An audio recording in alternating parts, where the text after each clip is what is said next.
900 opticiens font confiance à Liléou, leader français de la téléexpertise chez les opticiens. À votre tour, découvrez Liléou et proposez à vos clients un nouveau service permettant d'accéder à un avis médical, à des conseils de prévention personnalisés et, s'il n'y a pas de contre-indication, à une ordonnance en moins de 48 heures en moyenne. Avec Liléou, devenez un acteur de la santé visuelle.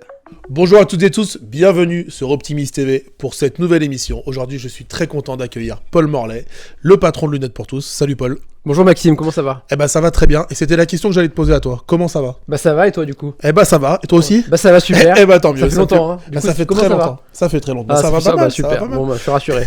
Est-ce que, pour celles et ceux qui nous regardent, ma première question était, tu as créé Lunettes pour tous, quelle année ?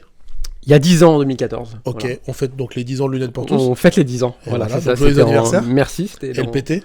en mai 2014. Tout à fait, Tu peux nous raconter rapidement l'histoire, comment t'es venu cette idée, comment t'as créé ça, d'où tu viens, en quelques mots ? Alors je viens de pas loin d'ici, parce que le lycée où nous étions ensemble, Maxime, est à quelques dizaines ou centaines de mètres. On est à Oulin, donc il n'y avait pas le métro à l'époque, mais en tout cas j'ai passé du temps ici parce que j'étais à l'école entre 2007 et 2008 ici, voilà. Et en fait, moi j'avais toujours plein d'idées, ce qui m'a pas aidé à rester à l'école en tout cas, et j'avais créé une entreprise que les Lyonnais connaissent qui s'appelait Lulu Frenchy en 2010. Et ensuite en 2014, j'ai créé Lunettes pour tous avec Xavier Niel, qu'on connaît tous aujourd'hui, voilà. Ok, donc Lunettes pour tous, quand tu l'as créé, des lunettes à 10 € en 10 minutes, c'est ça ? Donc t'avais une promesse prix, une promesse timing. C'est ça. En fait, on se souvient beaucoup du prix. On se disait 10 € c'est pas cher, etc. C'était pour rimer avec les 10 minutes en réalité, parce que nous on voulait faire 10 ou 20 ou 30, on savait plus trop ce qu'on voulait faire. L'important c'était de baisser les prix. On avait en face de nous des nouveaux opticiens comme Sensi à l'époque qui devaient faire 150 ou 200 € la paire. On trouvait pas ça hyper impactant. En tout cas, moi déjà il y a 10 ans, je commandais beaucoup sur Amazon, je les voyais arriver. On a tout de suite vu que le délai de livraison le lendemain était important. Même si tout le monde dit je m'en fiche, mais en fait on est tous contents d'avoir notre truc le lendemain ou le jour même. Et c'est vrai que je me suis dit c'est aberrant aujourd'hui d'avoir des lunettes de vue en une semaine ou 10 jours, sachant qu'on en a vraiment besoin, alors qu'un jeu de PlayStation un peu moins besoin. Donc finalement on arrive à avoir des brosses à dents en 10 minutes, on arrive à avoir tout ce qu'on veut quand on veut. Par contre les lunettes de vue, il fallait attendre. Et en fait, d'où vient l'idée de Lunettes pour tous ? Donc c'est ta créativité qui a été récompensée quand tu t'es associé avec Xavier Niel, c'est lui qui est venu te chercher, c'est quoi le projet en fait à la base ? Le projet c'est simple, hein. Si tu regardes, moi j'ai toujours été un peu hors cadre, hein. J'ai pas fait d'études. Le business, moi c'est que de l'achat-revente, c'était mon métier, hein, d'acheter des trucs et de les revendre. Et finalement je me suis dit ouvrir un magasin qui ressemble aux autres, je sais pas comment ça va marcher quoi. Moi je suis pas marketing, c'est-à-dire que je sais pas faire une offre qui parce qu'elle est plus jolie, ou parce que le slogan est sympa, ou parce que la couleur du magasin est sympa, que ça a marché. Et Lunettes pour tous, finalement, on voulait faire une offre hyper différenciante, avec un bouche à oreille de dingue. Parce qu'en fait, les gens nous connaissent parce que, au repas du dimanche à midi, tout le monde dit j'ai acheté ça là-bas, c'est super, etc. Donc on a des porte-paroles qui sont nos clients depuis toujours, et on voulait faire une offre qui avait de la valeur. Donc c'est pour ça qu'on a créé Lunettes pour tous, qui fait une vue tout de suite. Ça a mis du temps à décoller ou ça a été instantané ? Le premier magasin c'était Lyon ? C'était à Paris le premier magasin, Okay. parce que Xavier Niel voulait absolument le faire à Paris. Moi je voulais le faire à Lyon, comme tous les Lyonnais, très sûr. Mais dit non, il faut venir à Paris. Donc j'ai déménagé, habité à Paris. Je suis toujours à Paris.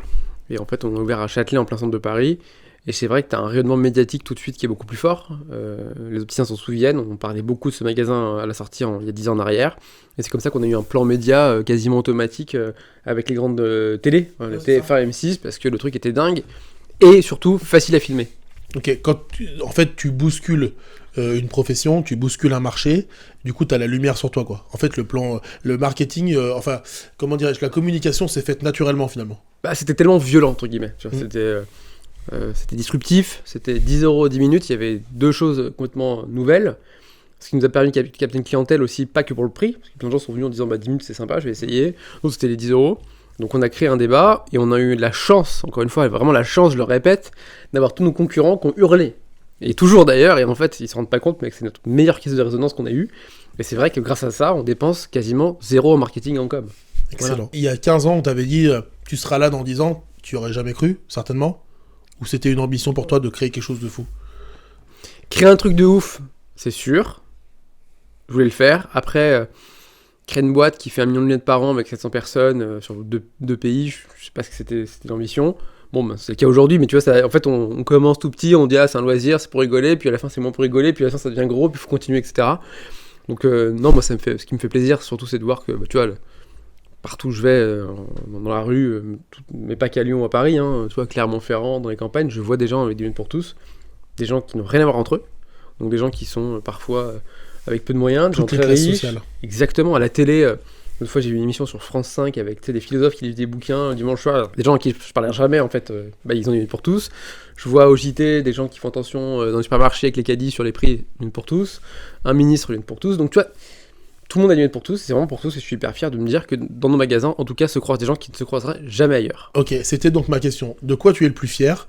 Et si tu devais nous donner un seul regret, ce serait quoi? Donc la fierté, c'est quoi? C'est de faire en sorte que toutes les classes socio-professionnelles portent des lunettes pour tous et se dire finalement c'est un truc qu'on a créé comme ça et aujourd'hui tout le monde est amené à en porter. C'est ça ta plus grande fierté? Ma plus grande fierté, c'est de me dire, enfin, ça relie à un autre sujet, c'est que déjà, c'était très dur de créer cette boîte-là, parce qu'il y a le début, c'est tout fou, tout flamme, ça cartonne. Après, il faut dupliquer. Tu passes de 1 magasin à 2, à 3, à 10, à 20, à 30. Donc là, c'est plus la même chose. Tu deviens dirigeant d'entreprise. Donc il y a des moments pas faciles. Il y a eu plein de moments pas faciles dans cette boîte, en 10 ans forcément. Et là, tu te dis, en fait, ce qui te fait tenir à la fin, c'est la mission et la passion. Et moi, ce qui me passionne, c'est casser les codes, casser les rentes, et de me dire, finalement, mes valeurs, c'est quoi? C'est donner accès à un produit à tous.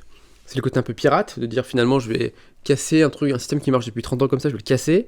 Et en plus, je vais avoir raison parce que les gens vont l'acheter tout seuls. Et finalement, ça va plaire à des gens qui sont d'où je viens, donc une classe sociale pas forcément argentée, qui vont acheter ces produits-là en se disant, en fait, je suis bien traité. Quand je suis pour tout, je suis bien traité. Je suis pas obligé d'aller chez Lidl ou chez Aldi, d'aller prendre le produit en bas du rayon, que le pouce comme ça. Chez Une pour tous, l'avantage, c'est que même si vous n'avez pas les moyens, on vous traite comme des rois, et de la même manière qu'on traiterait un milliardaire ou quelqu'un vu comme plus important que vous. Alors, tout le monde est important pour nous, et je dis pas ça de manière... je dis pas la phrase, il n'y a pas de petit client, il n'y a pas de mépris. Il n'y a pas de mépris, c'est que tout le monde paye le même prix en plus, tu vois. Donc, il n'y a même pas une histoire de volume, etc. Donc, c'est hyper important.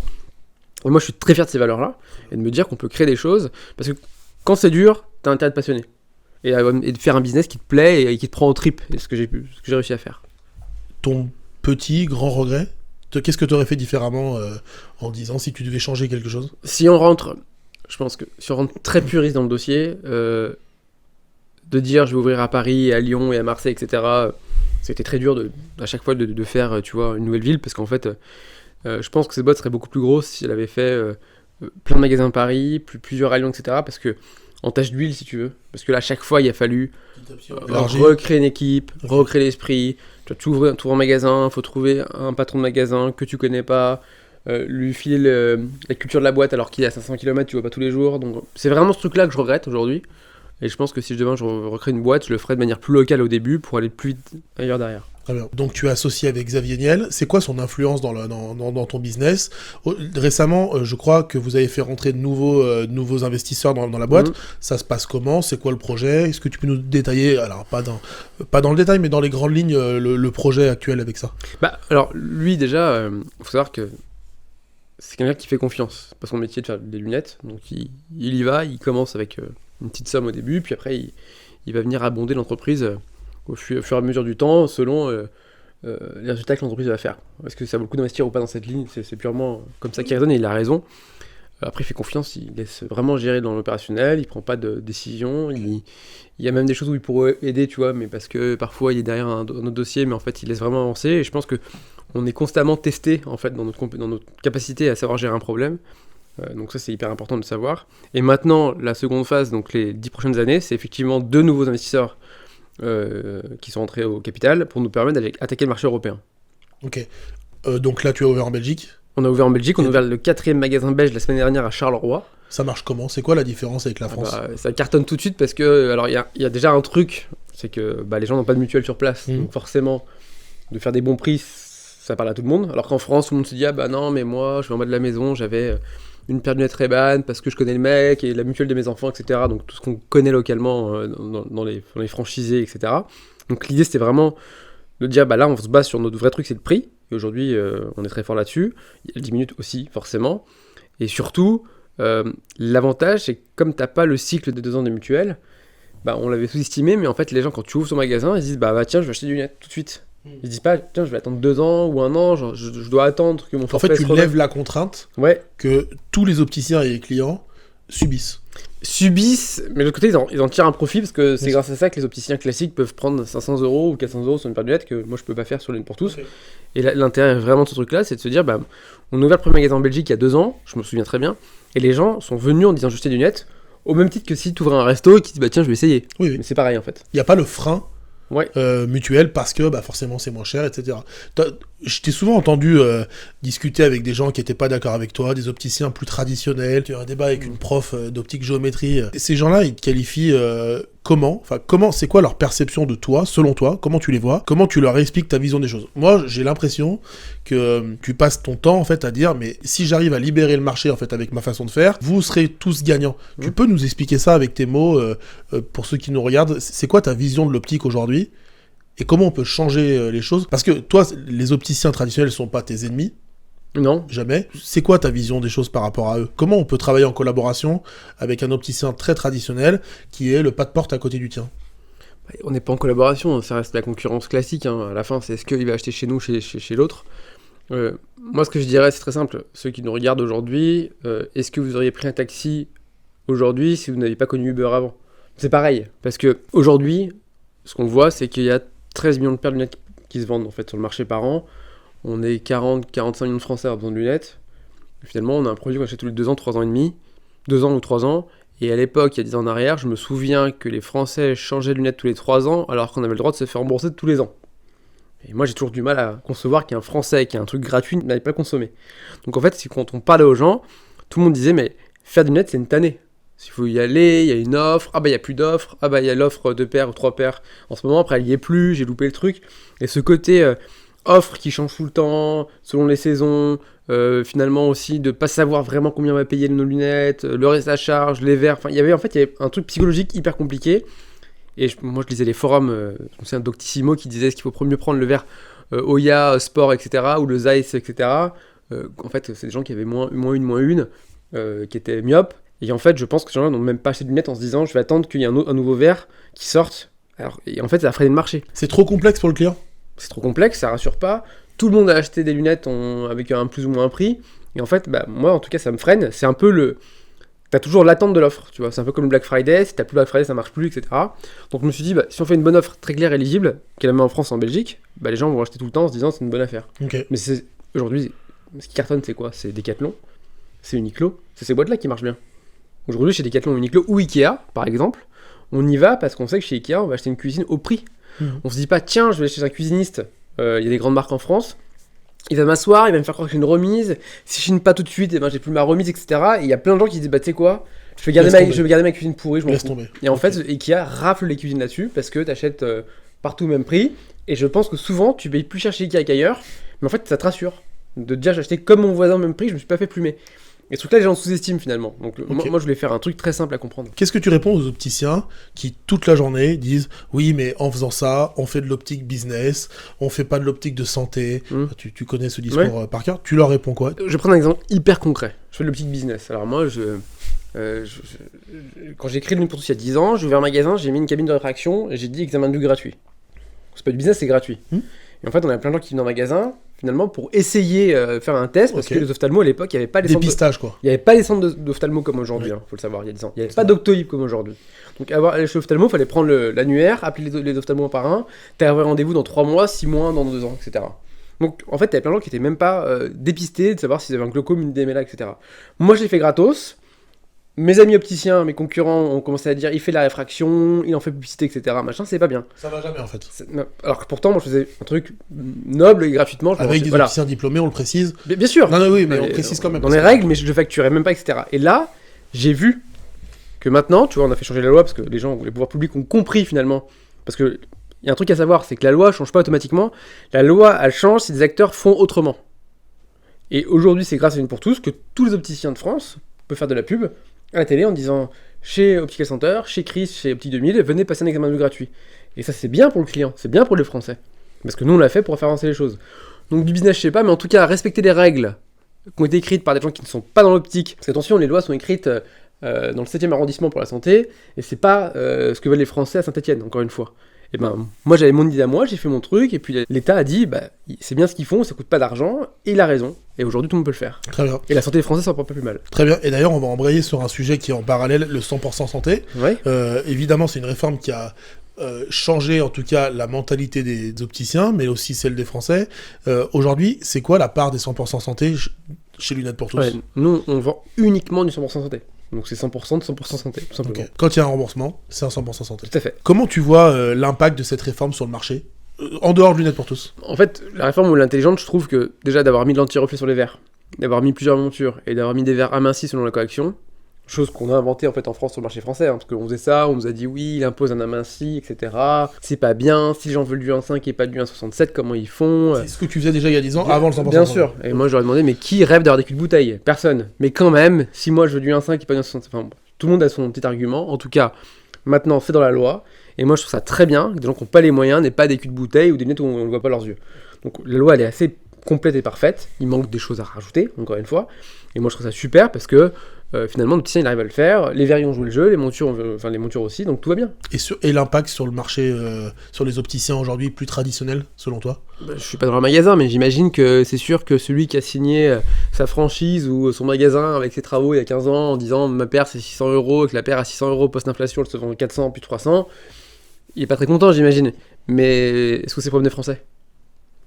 Voilà. On est d'accord. À ce sujet, en parallèle, Olivier Véran est arrivé au board de Lunettes pour tous. C'est un peu le sujet d'Olivier Véran sur ça, c'est quoi? Tout à fait. Tu peux nous expliquer cette vision C'est européenne? hyper simple. Aujourd'hui, nous en France, on connaît du monde, on est important sur le marché.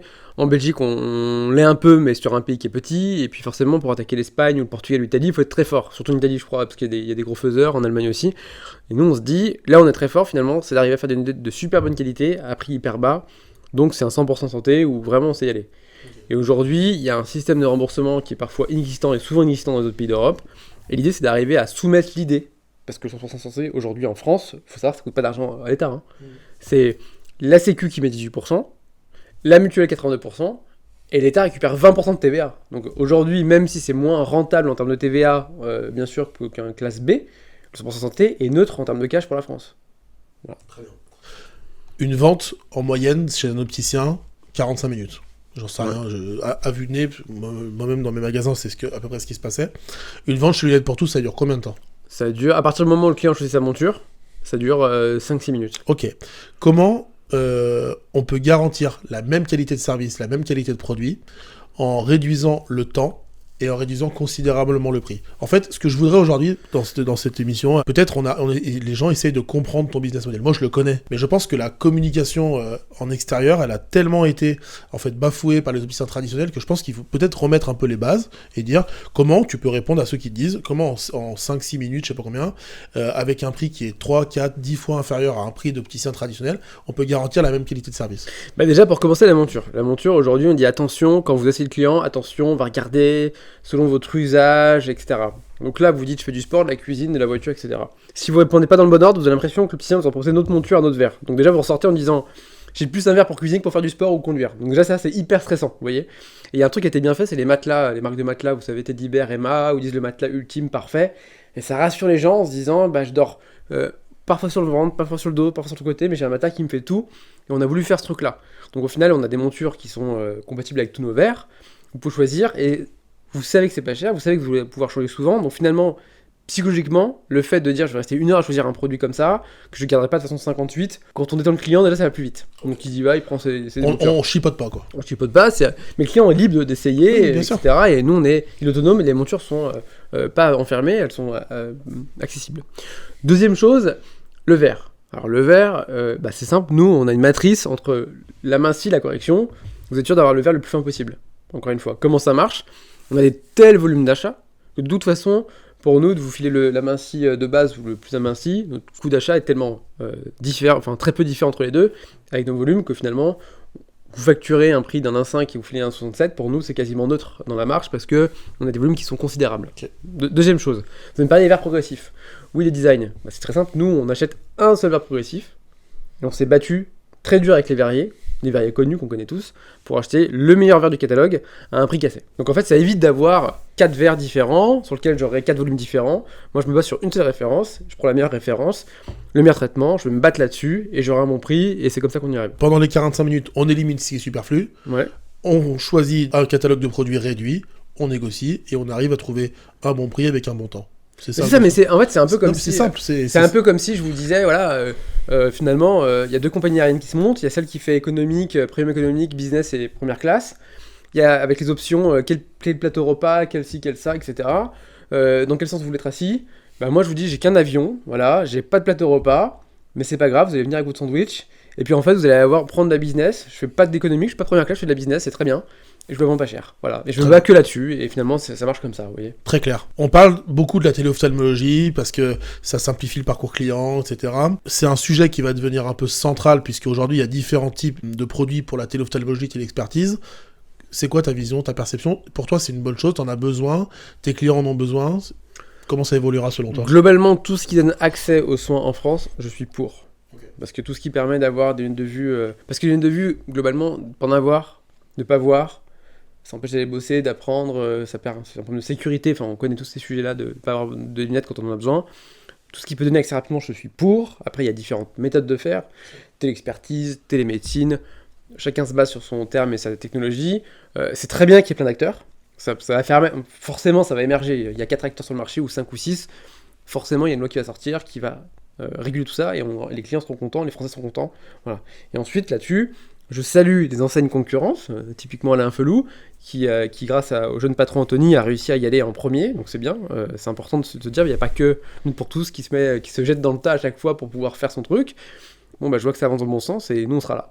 En tout cas, c'est quelque chose sur lequel tu es attentif. Bah, de toute façon, tout ce qui est avancé technologique et qui permet de donner accès à quelque chose de manière rapide, pas chère, je suis là. Combien de collaborateurs chez Lunettes pour tous ? On est 700 aujourd'hui. Ok. Ouais. C'est quoi les valeurs que tu essaies de leur transmettre au quotidien ? Ah bah, déjà, c'est con, mais le travail, ça paraît bête ce que je dis, non, mais c'est important. par exemple, moi j'ai été assez clair, on n'a pas du tout cédé en interne au télétravail, on n'a pas cédé la semaine de 4 jours, tous ces trucs-là. On n'a pas cédé la nouvelle mode qui est de dire on arrête de filer des primes aux gens parce que ça met du stress, etc. Il faut pas filer de bonus. Nous là-dessus, c'est un peu l'ancienne, c'est-à-dire que tout le monde bosse, tout le monde est payé, tout le monde est très bien payé. Et ça, personne ne pourra me contredire, vous allez en magasin chez nous, je vous garantis une pour tous, et sûrement l'employeur en optique qui paye le plus, et l'employeur dans le commerce qui paye le plus, parce que si vous bossez bien, vous êtes super bien payé. Et ça permet à des gens qui n'ont pas forcément fait d'école d'études d'avoir accès à des salaires qui sont importants, parce qu'ils travaillent. Voilà. Donc ça, c'est nos valeurs. Valeur travail. Travail, et surtout avec un salaire en conséquence du travail. Et ça, c'est hyper important pour moi, parce que aujourd'hui, avoir fait une bonne école, finalement, ça dépend beaucoup de où tu es né. Bien sûr. Ça dépend pas de si tu travailles ou pas, c'est est-ce que ton père ou ta mère était médecin, t'as fait une bonne école, bah tes parents n'étaient pas médecins ou avocats, t'as pas fait de bonne école. Et en fait, moi, je trouve ça pas juste de dire si tu trimes, t'es pas payé. Moi, je suis hyper content d'avoir des gens chez moi qui n'ont pas leur bac, qui ont 23 ans, tu vois, et j'en vois qui gagnent des salaires. J'ai vu des gens qui gagnent plus de 3000 € tous les mois chez moi net. Parce qu'ils bossent. Voilà. Et t'arrives à les faire évoluer. Ils évoluent, ils bossent, ils sont contents, ils sont fiers d'eux, la famille aussi est fière. Et je trouve que c'est la meilleure valeur. Parce que moi, dire à des gens, écoutez, finalement, vous allez rester au SMIC, mais vous allez bosser un jour de moins et pouvoir bosser un jour de chez vous, est-ce qu'on a besoin de ça aujourd'hui ? Ah, je partage ton avis. Voilà. Tu recrutes en ce moment ? Tous les jours. Ok. Tous les jours, parce qu'on ouvre des magasins et voilà. Quelles compétences, quel type de profil, grosso bah, modo, des gens, qu'est-ce qui t'attire on le recrute plus des gens sérieux, hein, Ok. voilà, qui n'ont pas d'idées préconçues, qui veulent travailler et surtout qui veulent chaque soir rentrer chez eux en se disant j'ai rendu service à des gens. J'ai reçu, je sais pas, 10 personnes et personne n'avait des lunettes, je leur fais des lunettes et tout le monde est content. Et je pense que d'avoir un travail utile, parce qu'on est aussi dans une société qui va mal, il y a plein de gens qui ont des travails, des faux boulots aussi. Il y a plein de gens qui font des rapports, du conseil, etc. C'est du faux travail.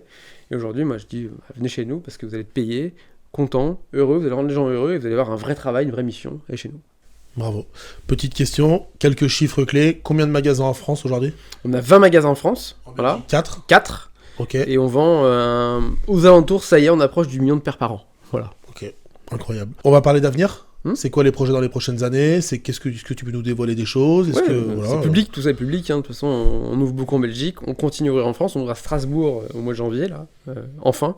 Ça fait longtemps qu'on veut le faire. Et puis après, on va continuer en France, en Belgique et en Espagne. Très bien. Voilà. Des innovations ? Je sais que tu fabriques des verres aujourd'hui ? On fabrique nos verres, oui, bien sûr. On est les seuls opticiens. Tu vois, c'est comme quoi les choses changent. On est le seul opticien à être OFG, Quand je dis OFG, c'est que nous sommes OFG. C'est nos verres qu'on fabrique nous-mêmes tout de suite qui sommes OFG. On n'est pas revendeur d'un verre OFG. Origine France garantie. Garantie, voilà. Et surtout, l'avantage, et il faut savoir que pour nous, c'était une conséquence de ce qu'on voulait faire. On n'a pas voulu faire un verre OFG, France Garantie. On a voulu trouver un système pour dire, finalement, on sert les gens qui ont -2, -3, -4, -5, -8 en 10 minutes. Mais celui qui a -20, qui voit vraiment rien, il faudrait qu'il attende une semaine. Et aujourd'hui, on arrive à leur faire les lunettes. Celui qui a -20, il les a en 20 minutes, vous voyez. Et en plus, du coup, les fabriques sur place, et la conséquence de fabriquer sur place, c'est qu'ils sont origine France Garantie. Voilà. Parfait. On a parlé de l'entreprise. Paul Morlet, au quotidien, c'est quoi ? Tu fais quoi dans ta semaine ? Non, mais concrètement, du lundi au samedi, tu fais quoi ? Tu passes dans les magasins, tu fais du management, tu réfléchis à tes nouvelles idées, tu fais un peu tout. Tu peux nous raconter un peu ton quotidien rapidement ? Ma semaine, j'ai pas de... Alors, tu sais, je vois sur LinkedIn des gens qui ont des super routines. Le matin, ils se lèvent, ils lisent 20 minutes, après ils vont courir 43 minutes, après... Je me dis... Bravo, en tout cas, je sais pas comment ils font. En tout cas, moi, je sais que le lundi matin... Même le dimanche, j'ai déjà 50 mails où je dois répondre parce que sinon je bloque le truc. Et ensuite, on m'appelle pour régler un problème. Ensuite, il faut que je vois des gens parce qu'il y a une banque qui veut me voir, des gens qui ont des magasins étrangers, une chaîne étrangère, un concurrent japonais, un concurrent américain qui veut me voir. Il y a une école d'opticiens d'optique qui vont me recevoir. Il y a toi qui vont me recevoir. On a des clients qui m'écrivent en direct aussi parce qu'ils sont pas contents sur un truc. Parce que forcément, tu vois, on vend... on doit vendre 30 000 paires par semaine. Bon, forcément, t'as un client qui est pas content, il t'écrit. Il faut que je lui réponde et qu'on le gère, tu vois. Donc non, c'est vraiment un sujet, des sujets classiques de chez d'entreprise. En fait, je sais pas vraiment de différence avec un chef d'entreprise qui a 10 salariés. Je dois gérer les problèmes comme ils arrivent, quoi. Okay. Donc, tu vois, quand les gens disent, moi j'ai un super planning, etc., je sais pas comment ils font parce que moi... c'est jamais comme tu prends ce qui arrive et tu traites l'urgence dans le je fais le boulot, quoi. Comme tout le monde. Comme tout le monde. T'arrives à prendre du temps pour toi avec tout ça ? Je sais pas à quel moment, mais en tout cas, je vais courir, je fais des trucs, je fais des posts, je fais mes choses tranquilles, quoi. Mais... Très bien. On va parler juste entreprise, rien à voir avec l'optique. Quel conseil tu donnerais à un chef d'entreprise ou à quelqu'un comme toi qui a des idées, qui veut les mettre en place ? C'est quoi ton meilleur conseil que tu peux donner à un jeune qui veut se lancer ? Il faut travailler, en fait. Ils veulent tous être très riches, successful à 19 ans, 21 ans, on est en bossé 3 semaines. J'en vois plein qui font ça, etc. Mais ils le font pour la fame, mais c'est pour autre chose. Moi, en tout cas, j'ai monté ma boîte parce que je trouvais pas de boulot correctement, parce que j'ai pas mon bac, donc je suis mal payé. Moi, je me suis créé mon job, je me suis mis à mon compte.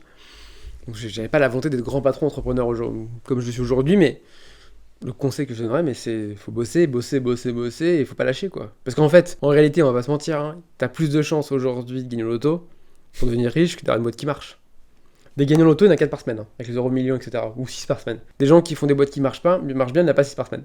Donc voilà. On bosse, on va au bout de ses idées. On bosse. Et surtout, faut jamais être content de ce qu'on a. Moi, en tout cas, je suis jamais content de ce que j'ai. Je continue toujours en disant, on peut faire mieux. Très bien. Voilà. Tes relations avec les syndicats ? D'optique ? Oui. Elles sont plutôt bonnes, je crois. Ouais. De toute façon, je crois qu'à un moment donné... moi, je veux faire avancer les choses, donc moi, je suis plutôt à proposer des idées nouvelles que de dire on bloque tout ce qui arrive. Donc voilà, en tout cas, l'histoire depuis 10 ans, ce qui a avancé, c'est plutôt grâce à nous qu'à eux. Donc voilà. Ok. Un petit mot de la fin ? Qu'est-ce que chose à rajouter ? Je suis hyper content d'être là. Merci. Et puis s'il y a des jeunes qui veulent se lancer dans l'optique, parce que c'est un super beau métier, et qui ont envie d'innover un peu, voilà, parce que c'est pas forcément d'acheter une franchise connue, qui était connue de l'âge de nos parents, qui va faire que demain ça marche bien. Donc allez-y, disruptez, venez disrupter l'union pour tous. Moi j'ai hyper peur d'un jeune, d'un Paul Morlet de 24 ans qui vient, qui me dit je vais t'éclater. Franchement, ça me fait peur, tu vois. Okay. ça arrivera un jour, mais bon. Ouais, j'espère. Voilà. J'espère pour eux.